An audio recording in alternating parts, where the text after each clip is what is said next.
8 years ago, a flight was shot down in Ukraine, MH17.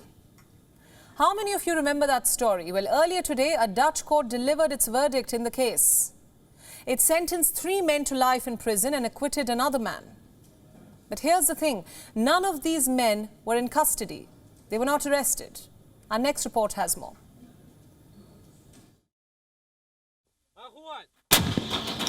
The story begins in 2014. Eastern Ukraine was in the middle of a conflict. Russia-backed separatists were fighting government forces. On the 17th of July, Malaysian Airline Flight 17 took off from Amsterdam at 10:31 UTC, or Coordinated Universal Time. MH17 was on its way to Kuala Lumpur. The flight time was 11.5 hours. There were 283 passengers on board from at least 10 nationalities. Among them was scientist Joep Lange. He was going to Melbourne for an AIDS conference. The flight path included crossing eastern Ukraine. The plane was flying at 33,000 feet, which was the minimum altitude restriction put in place by the Ukrainian authorities just 3 days ago.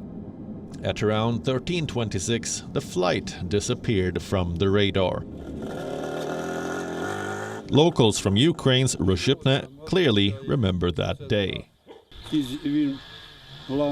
The main thing is that the Boeing did not spin, but was simply gliding down, and something was coming off. It glided down to the very end, and something came off. People were probably falling down. I saw something burning and thought, what could it be? But then the women said that a plane crashed. I thought a Ukrainian military one was shot down. That were my thoughts. But then I saw people lying everywhere and thought probably it was a military transport plane. The plane's wreckage was scattered over 50 square kilometers. Most of it was found in a rebel-held area of Ukraine. All 283 passengers on board died, as did the 15 crew members.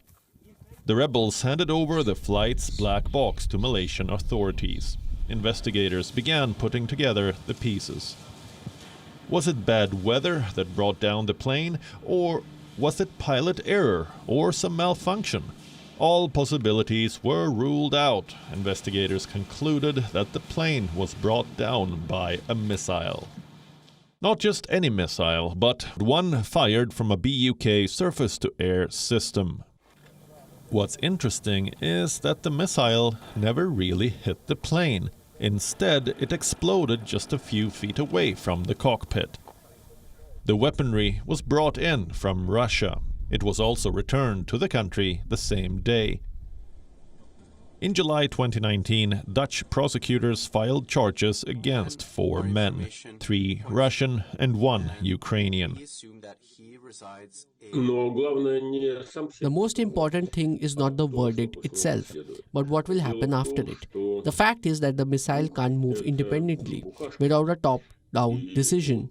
It means that someone authorized to move it outside of the Russian Federation, and it was a high-ranking military or a political chief. That which is the investigation on the missile launch took already 8 years as far as I know. But this is not the end of the process. This is just the first phase.